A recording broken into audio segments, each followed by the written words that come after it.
There are moments in life, small, seemingly insignificant, that ripple outwards, eventually shattering the very foundations of what we believe to be true. For Eleanor Vance, it began with a routine blood test. Nothing dramatic, just a checkup, a part of her regular life as a dedicated elementary school teacher in the quiet, tree-lined suburbs of Portland, Oregon. Eleanor was, by all accounts, an ordinary woman in her early 40s.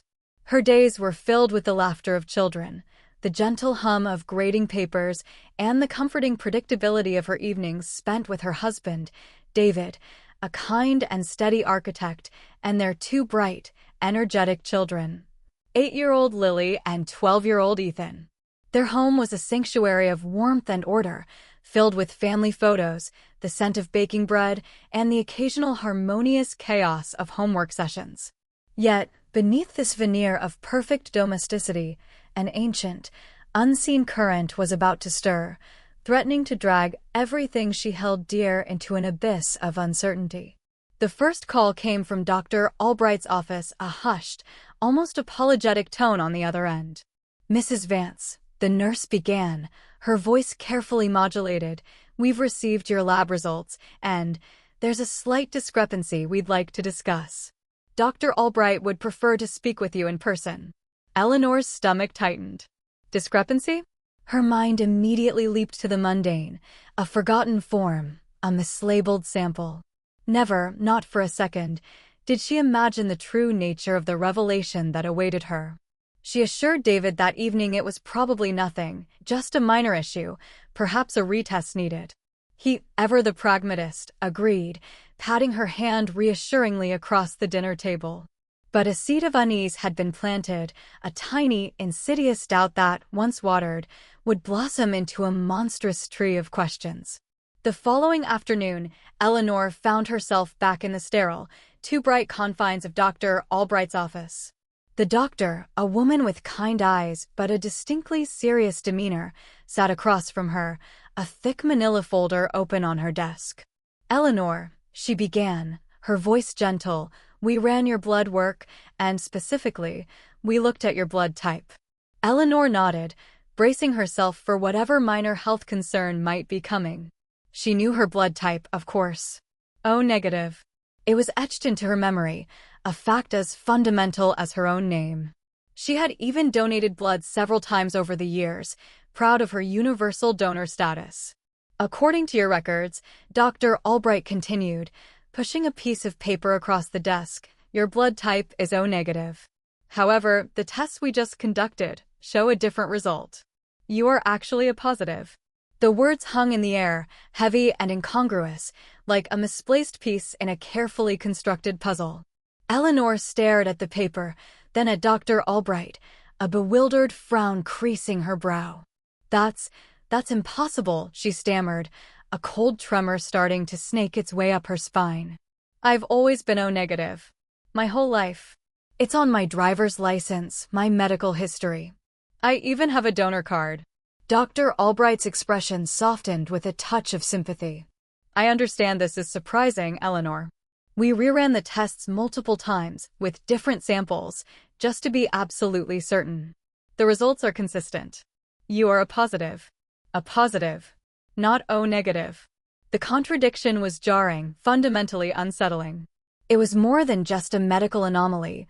It felt like a shift in her very identity. Who was she, if not even her blood type was what she believed it to be? But the doctor wasn't finished. "And there's something else, Eleanor. Because of this unexpected finding, we also looked at the blood types of your children, Lily and Ethan, which we had on file from their routine checkups. And your husband, David." A fresh wave of icy dread washed over Eleanor. She watched Dr. Albright's lips, her heart thudding a frantic rhythm against her ribs. "Given your previous presumed blood type, O negative, and David's, which is B positive, it's genetically impossible for you to be the biological mother of both Lily and Ethan, who are O positive and B positive respectively. If your blood type is truly a positive."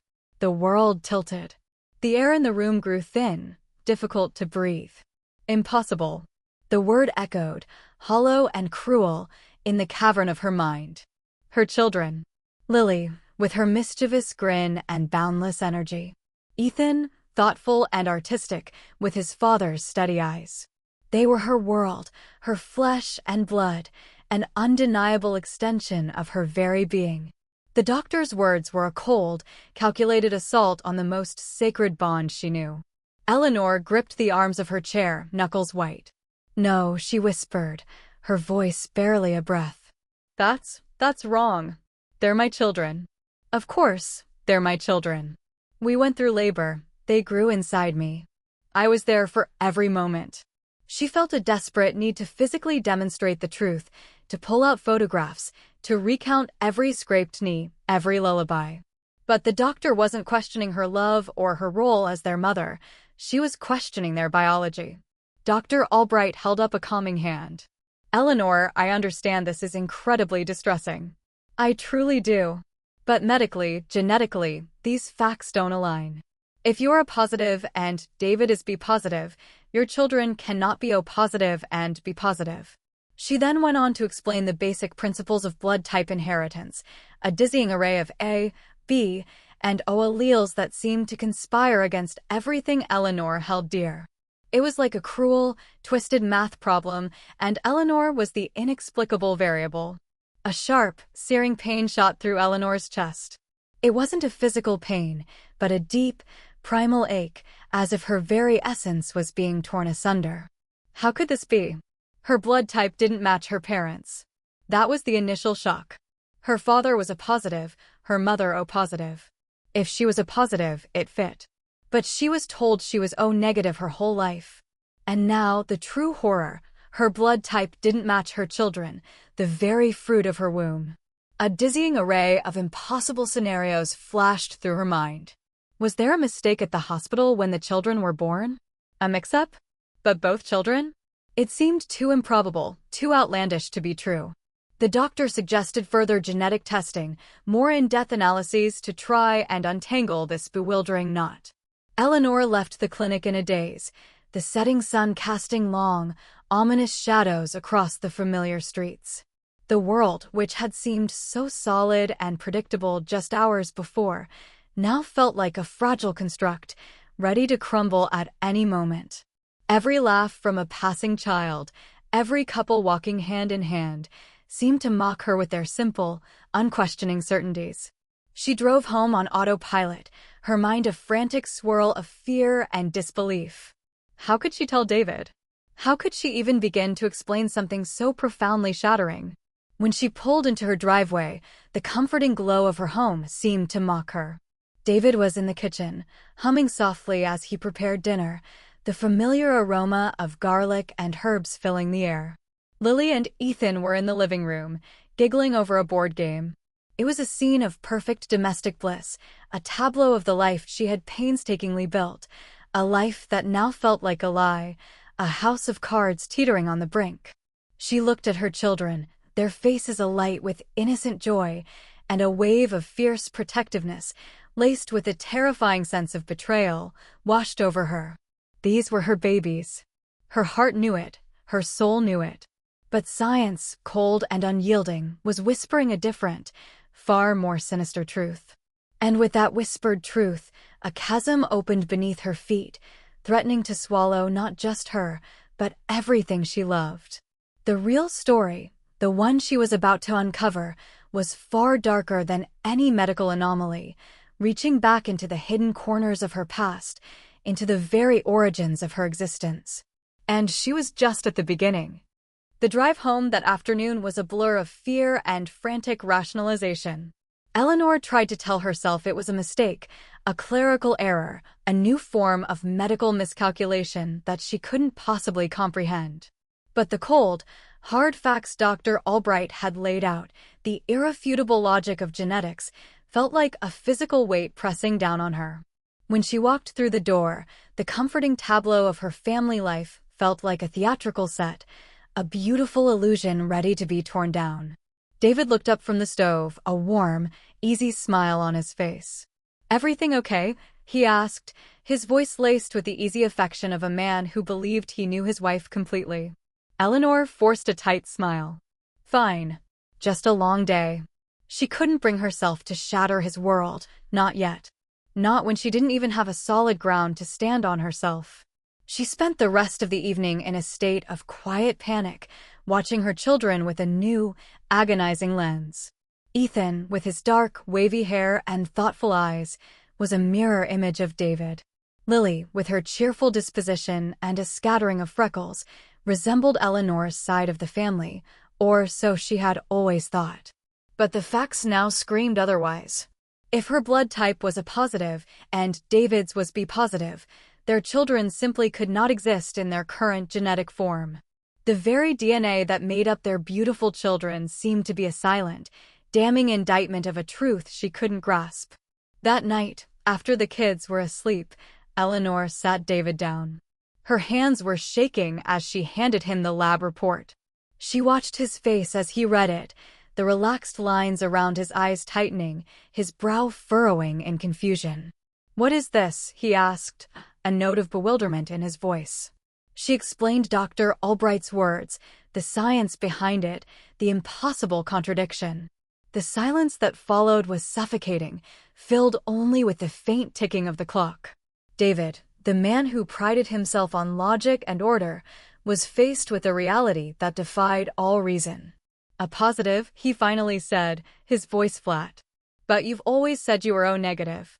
"I know," she whispered, tears welling in her eyes. "That's what I was always told. All my life." He looked at her, and for the first time in their marriage, she saw a flicker of something she had never seen before: suspicion. It was a fleeting, almost imperceptible shift in his expression, but it was there, like a tiny crack appearing in a priceless face.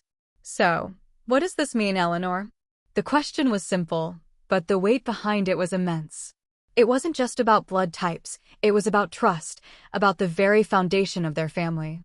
"I don't know," she confessed, her voice breaking. "The doctor said we need more tests. Genetic markers, ancestry. Maybe it's some rare mutation, some scientific anomaly." She grasped at straws, desperate to find a logical explanation, anything to pull them back from the precipice. But David's silence was a heavy, condemning presence. He went to bed that night without another word, turning his back to her, and the distance between them felt like an unbridgeable ocean. The next few days were a waking nightmare. Eleanor couldn't focus at work, her mind replaying the conversation with Dr. Albright. She called her parents, her voice tight with a strange cheerfulness she didn't feel. "Mom, Dad, I have a weird question," she began. "Do you remember my blood type? Just for, a health form I'm filling out." Her father, a retired accountant with an encyclopedic memory for numbers and facts, confirmed it without a moment's hesitation. "O negative, sweetheart. Just like your mother." Eleanor hung up the phone, her hand trembling. Her mother's blood type was O positive, her father's A positive. The genetics of it had always made perfect sense. A child with an A allele and an O allele would have A positive blood, or with two O alleles, O positive. But O negative? It was a possibility, but only if one parent was a carrier for the recessive negative Rh factor. More importantly, she had always been told she was O negative, and now she was told she was A positive, which fit perfectly with her father. But it didn't fit with her mother, who was O positive. A tiny, insidious seed of doubt about her own identity had been planted. But the real terror was about her children. If she was truly A positive, and David was B positive, how could her children be O positive and B positive? The math simply didn't add up. Driven by a desperate need for answers, Eleanor booked the most comprehensive genetic tests available, not just for herself and David, but also, with a growing sense of dread, for her children. The process was agonizing, the waiting period a slow, torturous descent into paranoia. Every look from David felt like an accusation. Every innocent question from Lily or Ethan felt like a fresh wound. She felt like a stranger in her own home, a visitor in a life that was supposed to be hers. The results came back 2 weeks later, not in a simple email, but in a certified letter from the lab, the official seal of stark, professional finality. The numbers and charts were dense, complex, but the conclusion was stated in clear, unambiguous terms. Ms. Vance's genetic markers are consistent with being a biological child of her parents, with the blood type A positive. The genetic markers of her children, Ethan Vance and Lily Vance, are not consistent with being the biological offspring of Ms. Vance. Mr. David Vance's genetic markers are consistent with being the biological father of both Ethan and Lily. The world went silent. The words weren't just on paper, they were a thunderclap, a seismic shift that tore her reality in two. David was the father. She wasn't the mother. The first impossible truth was a lie. Her blood type hadn't been a mistake, it had been a deliberate deception. Someone somewhere had lied to her. And the second impossible truth was now laid bare. Her children were not hers, at least not biologically. She was their mother in every way that mattered. She had carried them, raised them, loved them unconditionally, but in a twisted, cruel cosmic joke, their very DNA confirmed a different reality.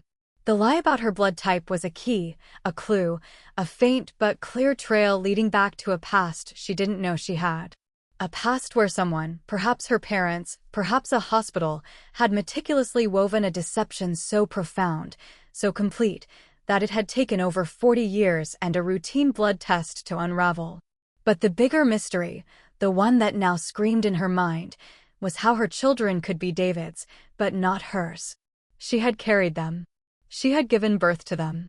The doctors, the nurses, the hospital records, all of them confirmed it.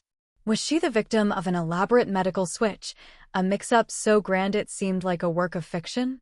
Or was there a far more sinister truth hiding in the shadows, a secret that implicated someone she knew, someone she loved, in a betrayal so deep it would make her question everything she thought she knew? The crack in the facade was now a gaping chasm, and she was standing on the edge, looking down into an abyss of terrifying possibilities. The search for the truth had just begun, and the road ahead was filled with ghosts from a past she was just beginning to discover. The sealed letter with the genetic results felt like a physical weight in Eleanor's hands, a Pandora's box she had foolishly opened. The words not consistent with being the biological offspring of Ms. Vance replayed in her mind, a cruel, endless loop.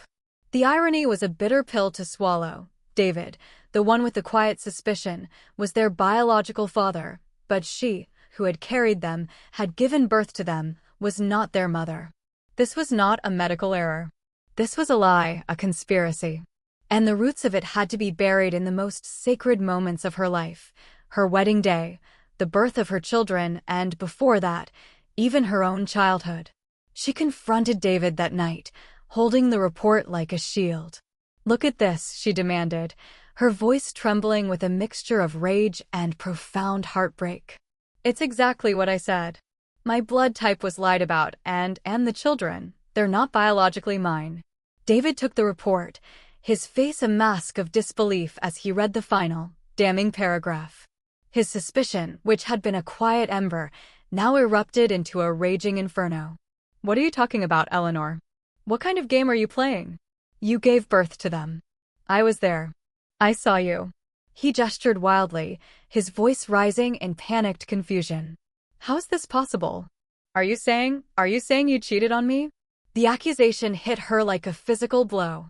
"Cheated on you? I carried them for 9 months, David. They have your DNA, not mine. If anyone cheated, it wasn't me." Her voice was a raw, primal scream of pain and frustration. The air crackled with their fury, a raw, terrifying energy that threatened to tear their carefully constructed life apart. The foundation of trust they had built over a decade of marriage was crumbling into dust. David's anger morphed into a chilling, calculated fear. "Then what is it, Eleanor? A mix-up? You're suggesting our children were switched at the hospital? That's insane." "I don't know," she sobbed, the tears finally flowing freely. "But the facts don't lie. My blood type was always a deception. My parents lied. And now, the tests show that I'm not the mother of our children, but you're the father. It's a twist that only makes sense if this was all a monstrous, elaborate deception from the start." The word deception hung in the air, a chilling realization dawning on David's face as well. They stood in the living room, two terrified people facing an unfathomable abyss. David, the pragmatist, the man of logic, now had to grapple with a truth that defied everything he believed.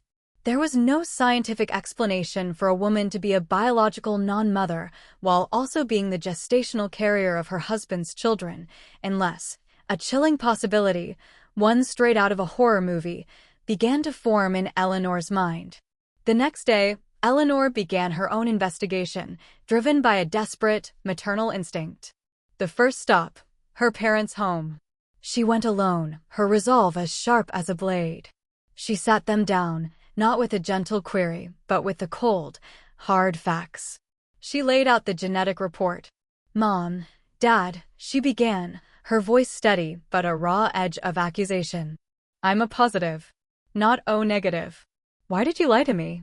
Her mother's face, usually so warm and kind, went pale, her eyes starting nervously towards her husband. Her father, the steady, rock-like accountant, simply looked away, his silence a confession. "Eleanor, it was for your own good," her mother finally whispered, the words so flimsy they seemed to dissolve into nothingness. "For my own good?" Eleanor's voice rose to a crescendo. "Telling me I was O negative when I was a positive? A lie that created an impossible medical scenario? A lie that has now revealed my children aren't biologically mine? How is this for my own good?" Her mother broke down, sobbing uncontrollably. "It was a secret, Eleanor. A family secret. Not ours, your grandmother's." The revelation, though vague, was a twist she had not anticipated. A secret, a lie, handed down through generations. Her father, with a heavy sigh, finally spoke. His voice was thick with regret. He spoke of a family tragedy, a dark shadow from decades ago. Eleanor's biological mother, they revealed, was not her mother, but her mother's sister. A long-lost aunt she had never known about. Her mother and father had adopted her as a baby after her biological mother, her aunt, had passed away during childbirth. "But my blood type," Eleanor stammered, still grasping for the truth. "Your biological mother was a positive," her father explained, his voice low. "We were told it was too complicated, too painful. We wanted you to have a normal life, to forget the tragedy. We raised you as our own. We went so far as to create a false medical history for you, to have you believe you were O negative, a match with your adoptive mother. It was the only way to sever the connection completely and protect you from the pain." The truth was a heavy, devastating blow. Eleanor was not a child of the two people she called mother and father, but a child of a ghost, a woman she had never known. The lie about her blood type was a deliberate act of love, a desperate attempt to erase a painful past. But it was a lie that had created a deeper, more profound mystery. "But what about my children?" Eleanor cried out, the question now a desperate plea. "How can I have carried them, given birth to them, if their DNA is not mine, but David's?" Her father looked at her with a profound, bone-deep sadness. "That is the part we don't understand. We never heard of anything like that. We only know our secret. The rest must be a different mystery." But Eleanor knew the truth was staring her in the face. It wasn't a different mystery. It was the same one, just a darker chapter. The lie about her blood type and the lie about her children were two parts of the same twisted whole. She had been a victim of a deep-seated deception, one that had been building for decades. And the only people who could have orchestrated this final, monstrous act were the very people who had delivered her children into the world. Her doctors. The hospital. The doctors who had worked in her small-town hospital, who had overseen the births of Lily and Ethan. A cold, hard certainty settled over her. The true villain of this story was not some faceless figure from the past, but someone who had been present at the most intimate, vulnerable moments of her life. The final, shocking climax was now within reach, and it promised to be even more terrifying than anything she had imagined. The visit to her parents' home brought not peace, but a new, chilling, and far more terrible understanding. Eleanor now knew she was not their biological daughter, but that a heartbreaking secret had been kept to protect her. Yet, that very secret led to another, deeper abyss. David, her husband, was the biological father of their children, but she, who had carried and given birth to them, was not their mother. The only logic she could find was the impossible. She had carried and given birth to children who were not her own. This could only have happened with intentional intervention. Someone had placed embryos inside her body. Someone had done it without her knowledge. Eleanor's memories of those years came flooding back, a cold horror gnawing at her soul. She and David had struggled with infertility, a long and painful journey. They had finally sought out Dr. Harris, a renowned fertility specialist who had recommended an advanced treatment, a form of in vitro fertilization he called assisted implantation therapy. He had convinced them it was their last hope. The process was complex, requiring multiple appointments and a minor surgery, which Dr. Harris had described as minimal intervention. They had trusted him, placing their hopes and dreams in his hands. And he had exploited that trust. Eleanor began to dig into Dr. Harris's records. She discovered that he had been a close friend of her biological parents. He was also the very doctor who had delivered her biological mother, who had later passed away. The pain of the past suddenly became clear. Dr. Harris, in his grief for his friend, and perhaps his own guilt, had become complicit in keeping Eleanor's adoptive parents secret. He was also the one who had suggested the adoption, ensuring the child would not enter the foster care system. But he had done more. He hadn't just kept a secret. He had sought to fix what he saw as a past mistake. The final, terrifying, and shocking truth came to light. Dr. Harris had performed an unethical surgery, an ultimate medical betrayal. He had taken embryos created from another woman's egg and David's sperm and implanted them into Eleanor's uterus.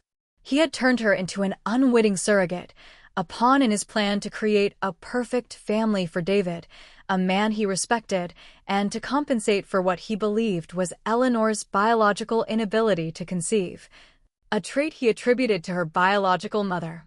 When Eleanor walked into Dr. Harris's office, she was not filled with rage, but with a dead, chilling calm. "I know the truth now," she said, her voice low and steady. "About what you did. How you deceived me. You used me as an incubator." Dr. Harris, now an old and frail man, only looked at her with tired eyes, offering no denial. He had known this day would come. "I only wanted to see you happy, Eleanor," he whispered, his voice cracking with a mixture of grief and guilt. "I was wrong. I was mistaken in thinking I could do a good thing from a terrible secret." The confrontation ended not in a violent outburst, but in a quiet collapse. Eleanor's life, once built on solid ground, had now turned to stone. She had loved her children with all her heart, but this cruel truth was a permanent scar. She was not their biological mother, but she had birthed them, raised them, and loved them unconditionally. That bond, though not of blood, was deeper than any genetics. In the end, the story was not about her blood type not matching her family, but about a more complex truth, that love is not defined by DNA. Love is the choice to nurture, to protect, to be there for someone in their most desperate moments. Eleanor chose to forgive, not for those who had deceived her, but for herself, so she could move forward. She and David got through the crisis, though their relationship was changed forever. They became more cautious, more grateful, and they realized that the truth, no matter how painful, was better than any lie. Eleanor and David's life did not return to normal. It moved forward with a new understanding of life's fragility and love's complexity. They looked at their children, and in their eyes, there was no longer any doubt, but only deep love. And as you look at your own life, do you ever wonder what secrets might be hidden beneath the surface of the ordinary? Are there painful truths waiting to be uncovered, to challenge everything you believe? We often think we know ourselves and our origins. But sometimes, life holds the greatest secrets, and they are only revealed when we are brave enough to dig deeper, to face the hardest questions. Please share this story with someone you think needs to hear it. And if Eleanor's story resonated with you, give this video a like and subscribe to the channel to not miss more stories that uncover the deepest truths about what it means to be human. Click the bell icon to get notified every time we upload a new video. Thank you for watching.